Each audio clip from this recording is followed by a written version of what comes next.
આપણી સંકલ્પ ન્યૂઝ ચેનલને સબસ્ક્રાઇબ અને લાઇક કરો, બેલ આઇકન દબાવો જેથી આવનાર ન્યૂઝ અપડેટ્સની નોટિફિકેશન આપના મોબાઈલ પર સૌથી પહેલા પહોંચે.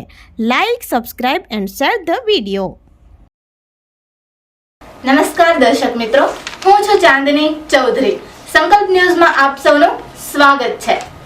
સમાચારની શરૂઆત કરતા પહેલા એક નજર આજના મુખ્ય સમાચાર પર. દમણમાં વિદ્યાર્થીઓના સહયોગથી નુક્કડ નાટક દ્વારા ટ્રાફિક અવેરનેસ યોજાયા. દમણ ટ્રાફિક પોલીસ દ્વારા રોડ સેફટી અંતર્ગત જુદા જુદા સ્થળે કાર્યક્રમ રચવામાં આવ્યા. સંઘ પ્રદેશ દાદરા નગર હવેલી અને દમણ દીવ ટ્રાફિક પોલીસ દ્વારા પ્રદેશમાં રોડ સેફટી માસની ઉજવણી કરવામાં આવી રહ્યું છે, જે અંતર્ગત દમણમાં વિદ્યાર્થીઓના સહયોગ થકી જુદા જુદા સ્થળોએ નુક્કડ નાટક દ્વારા ટ્રાફિક નિયમો અંગે લોકોમાં જાગૃતિ લાવવાના સરાહનીય પ્રયાસો કરવામાં આવી રહ્યા છે. દમણ ટ્રાફિક પોલીસના જણાવ્યા મુજબ રાષ્ટ્રીય લેવલથી મળતી સૂચના અને માર્ગદર્શન હેઠળ લોકોમાં ટ્રાફિક નિયમો પાળવા અંગે જાગૃતિ આવે અને લોકો તેનું પાલન કરી પોતાની તથા અન્યની માર્ગ સુરક્ષા અંગે સચેત થાય તે માટે સમગ્ર માસમાં આવતા જાગૃતિ કાર્યક્રમો વિવિધ સ્થળોએ યોજવામાં આવશે. ત્યારે આજરોજ દમણમાં વિદ્યાર્થીઓના સહયોગથી નુક્કડ નાટક દ્વારા ટ્રાફિક અવેરનેસનું આયોજન કરવામાં આવ્યું હતું.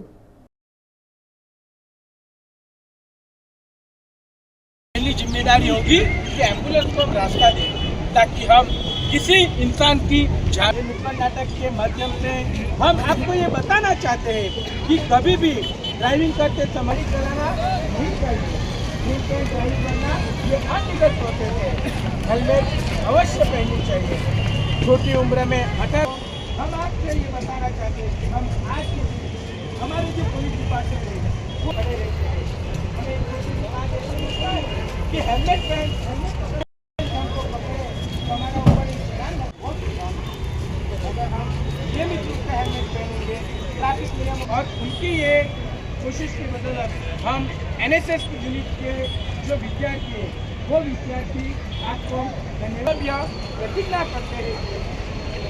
ये અત્યારે જો ભારત સરકાર તરફથી આજે રોડ સેફ્ટી વીકની ઉજવણી દમણ દાદરા નગર હવેલી અને દમણ દીવમાં આ રોડ સેફ્ટી વીકની ઉજવણી કરવામાં આવે છે દર વર્ષની જેમ આ વર્ષે પણ આપણે રાખ્યું છે. અને આમાં લોકોને જાગૃત કરવા માટે મતલબ ટ્રાફિક નિયમના પાલન કરવા માટે અને એમને આસાન ભાષામાં સમજી શકે એ રીતે આ સ્કૂલના વિદ્યાર્થીઓ મારફતે એક નુક્કડ નાટકનું આયોજન કરેલું છે.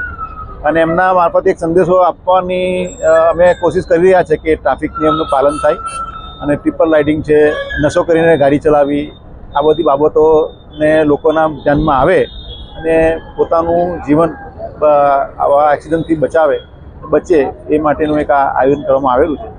અને એના મારફતે આ એક અમે મેસેજ દરેક આમ જનતાને પણ મળે એ માટે આ એક નાટકનું આયોજન કરેલું છે.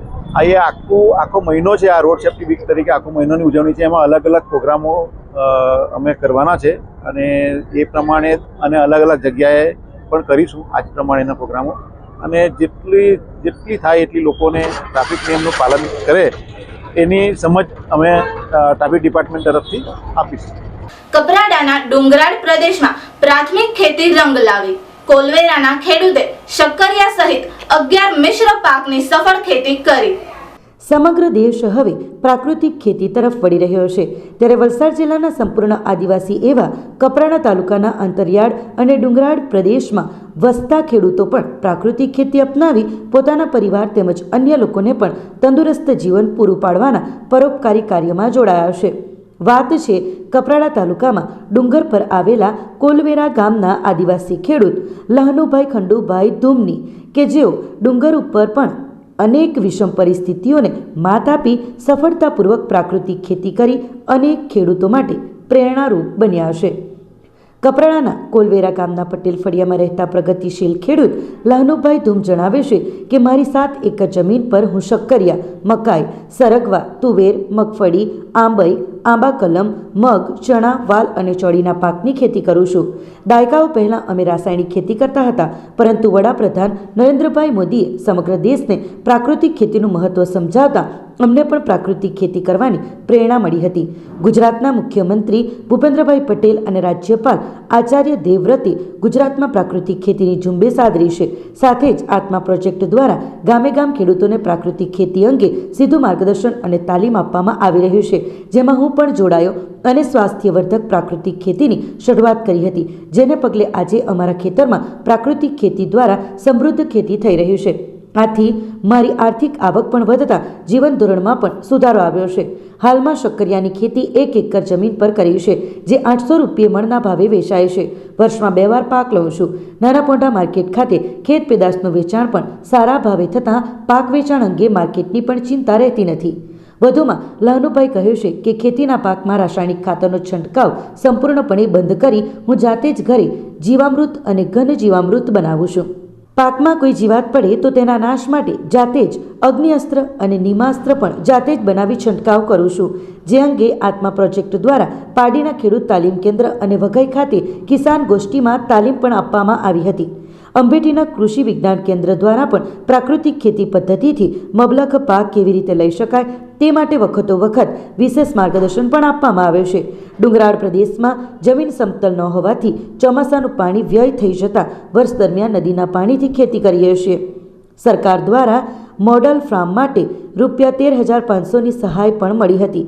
આ સિવાય દેશી ગાયના નિભાવ માટે દર મહિને રૂપિયા 900ની સહાય પણ મળે છે. પ્રાકૃતિક ખેતીમાં આપેલા યોગદાન બદલ રાજ્ય સરકાર દ્વારા તાલુકા કક્ષાનો બેસ્ટ ફાર્મર એવોર્ડથી મારું સન્માન પણ કરવામાં આવ્યું હતું, જેથી પ્રાકૃતિક ખેતીમાં વધુમાં વધુ પ્રગતિ કરી અન્ય ખેડૂતો પણ રાસાયણિક ખેતી છોડી પ્રાકૃતિક ખેતી તરફ વળે તે દિશામાં કાર્ય કરવાનો ઉત્સાહ વધ્યો અને પ્રેરક બળ વધુ મળ્યું છે, જે બદલ હું રાજ્ય સરકારનો આભાર વ્યક્ત કરું છું. મારું નામ લાહનુભાઈ ખંડુભાઈ ધૂમ. મારા ગામ કોલવીરા છે અને રહનવાળી પાટીલ ફળીએ. અને मी ही प्रकृती खेती करतो तर मी रासायनिक खतर नाही वापरता. मी जीवामृतने घन जीवामृत हे 2 वापरून आणि ही खेतीवर टाकतो. मग दुसरा आहे ना तर अग्निआस्त्र निमास्त्र असा पोतच मी बनावतो.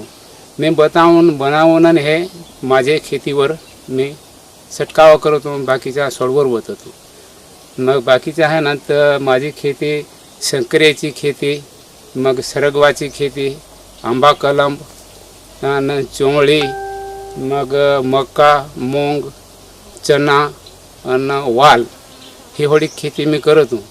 जी जागा आहे ती माझी मी पुरी करतो. बाकीची तिकून आहे, बाकीची इकून आहे, बाकीची ते नंबरावर आहे. बाकीची मी ही खेती करतो. मोटल फंडचे 13,500 मिळेल आहेत. मग गायचे पैसे दरमहासलं 900 रुपये मिळतात आणि taluka level base farmer level मिळेल आहे, जे राज्य सरकारने आभार मानू છે. વલસાડ જિલ્લા પંચાયતની સભામાં જમીન પર થઈ રહેલા દબાણનો મુદ્દો બાંધકામ અધ્યક્ષે ઉઠાવ્યો. પ્રાથમિક શાળાના જાહેર બાંધકામ અને સિંચાઈ જેવા કામો અંગે ચર્ચા કરાઈ. વલસાડ જિલ્લા પંચાયતની સામાન્ય સભા અધ્યક્ષ મનહરભાઈ પટેલની અધ્યક્ષતામાં અને ડીડીઓ અતિરાગ ચપલોતના નેતૃત્વમાં યોજાઈ હતી. આ બેઠકમાં જિલ્લાના વિકાસને લગતા અનેક મહત્વપૂર્ણ મુદ્દાઓ પર ચર્ચાઓ થઈ હતી. સભામાં સૌથી મોટો મુદ્દો જિલ્લા પંચાયતની જમીન પર થઈ રહેલા દબાણનો ઉઠ્યો હતો. બિલાડના સભ્ય ભરતભાઈ જાદવે આ મુદ્દો ઉઠાવતા ડીડીઓએ ખાતરી આપી હતી કે તમામ જમીનનો ડેટા એકત્રિત કરવામાં આવી રહ્યો છે. હાલમાં ઉમરગામ બેઠક વિસ્તારમાંથી દબાણની ફરિયાદો મળી છે, જેને ટૂંક સમયમાં દૂર કરવાની કાર્યવાહી હાથ ધરાશે. જિલ્લા પંચાયત સભ્ય ધવલ પટેલે કેટલાક અધિકારીઓ દ્વારા ફોન નહીં ઉપાડવાની ગંભીર ફરિયાદો કરી હતી. આરોગ્ય સમિતિના ચેરપર્સન કલ્પનાબેન પટેલે સભ્યોને મળતા ભથ્થા અંગેનો મુદ્દો ઉઠાવ્યો હતો. વધુમાં જિલ્લામાં પીએચસી અને સીએચસી જેવા આરોગ્ય કેન્દ્રોની સંખ્યા વધારવાની માંગણી પણ કરવામાં આવી હતી.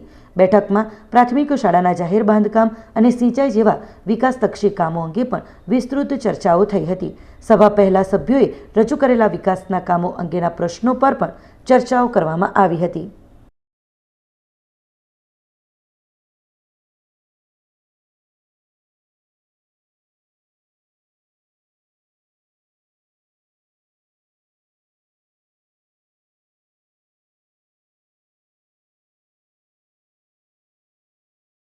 ઉત્તરાયણના પર્વે ભરૂચમાં 108ની સેવા બની જીવન સંજીવની. જિલ્લામાં 21 એમ્બ્યુલન્સ અને 90 કર્મચારીઓને સતત એલર્ટ મોડમાં રાખવામાં આવ્યા. ભરૂચ જિલ્લામાં ઉત્તરાયણ પર્વ દરમિયાન 108 ઇમરજન્સી એમ્બ્યુલન્સ સેવાએ મહત્વપૂર્ણ ભૂમિકા નિભાવી હતી. 14 અને 15મી જાન્યુઆરી 2025ના 2 દિવસો દરમિયાન કુલ 182 ઇમરજન્સી કેસોમાં સેવાઓ પૂરી પાડવામાં આવી હતી. સામાન્ય દિવસોમાં જિલ્લામાં 88 જેટલા કેસો નોંધાતા હોય છે, જ્યારે ઉત્તરાયણના દિવસે 85 અને વાસી ઉત્તરાયણે 97 કેસો નોંધાયા હતા. 15મી જાન્યુઆરી ઇમરજન્સી કેસોમાં 10.23% નોંધપાત્ર વધારો જોવા મળ્યો હતો. 2 દિવસ દરમિયાન નોંધાયેલા કેસોમાં માર્ગ અકસ્માતના 33, મારામારીના 7, પડી જવાના 10 અને પતંગની દોરીથી ઈજાના 5 કેસોનો સમાવેશ થાય છે. આ ઉપરાંત પેટમાં દુખાવાના 17 અને પ્રસૂતિના 54 કેસોમાં પણ 108ની સેવાઓ પૂરી પાડવામાં આવી હતી. જિલ્લામાં 21 એમ્બ્યુલન્સ અને 90 કર્મચારીઓને સતત એલર્ટ મોડમાં રાખવામાં આવ્યા હતા, જેથી કોઈપણ ઇમરજન્સીની સ્થિતિમાં તાત્કાલિક સેવાઓ પૂરી પાડી શકાય. દરેક દર્દીને યોગ્ય સમયે સારવાર મળી રહે તે માટે સમગ્ર સ્ટાફે ખડેપગે રહીને ફરજ બજાવી હતી. Reporter Avi Saiyed, Bharuch. Dhaval Parekh, programme manager 108 emergency service. 14 અને 15 એમ લોકોએ ઉત્સાહભેર ઉત્તરાયણની ઉજવણી કરી હતી. આ દરમિયાન ઇમરજન્સીના કેસીસમાં પણ વધારો એવો જોવા મળેલો છે અને મુખ્યત્વે મારામારીના કેસો, પતંગના દોરીથી કપાઈ જવાના કેસીસ, પડી જવાના કેસીસ જેવા નોંધાયેલા છે. જો આપણે 14 અને 15 એમ 2 દિવસની જો વાત કરીએ તો ટોટલી ભરૂચ જિલ્લામાં લગભગ 187 જેવા કેસીસ નોંધાયેલા છે અને જેમાં પણ મુખ્યત્વે જોઈએ તો 14મી જાન્યુઆરીના દિવસે લગભગ 85 જેવા કેસીસ નોંધાયેલા છે અને 15મી જાન્યુઆરી એટલે કે વાસી ઉત્તરાયણના દિવસે લગભગ 10.13% જેવો વધારો જોવા મળેલો છે. જો વિગતવાર વાત કરીએ તો 2 દિવસની અંદર મારામારીના 7 જેવા કેસીસ નોંધાયેલા છે. રોડ એક્સિડન્ટના લગભગ 33 જેવા કેસીસ નોંધાયેલા છે. પડી જવાના લગભગ 10 જેવા કેસીસ નોંધાયેલા છે અને પતંગની દોરીથી ઈજા પામેલા તેવા લગભગ 35 કેસીસ નોંધાયેલા છે. એટલે આમ જો 2 દિવસની અંદર 108 ટોટલી 108 ઇમરજન્સી સર્વિસ દ્વારા 90 સ્ટાફ દ્વારા ખડેપગે હાજર રહીને દરેક ઇમરજન્સીને પ્રતિસાદ આપીને હોસ્પિટલમાં ખસેડવામાં આવે છે. તો આ હતા આજના સમાચારો. નવા સમાચારો સાથે કાલે ફરી મળીશું. નમસ્કાર. આપણી સંકલ્પ ન્યૂઝ ચેનલને સબસ્ક્રાઇબ અને લાઇક કરો. બેલ આઇકન દબાવો જેથી આવનાર ન્યૂઝ અપડેટ્સની નોટિફિકેશન આપના મોબાઈલ પર સૌથી પહેલા પહોંચે. Like, subscribe and share the video.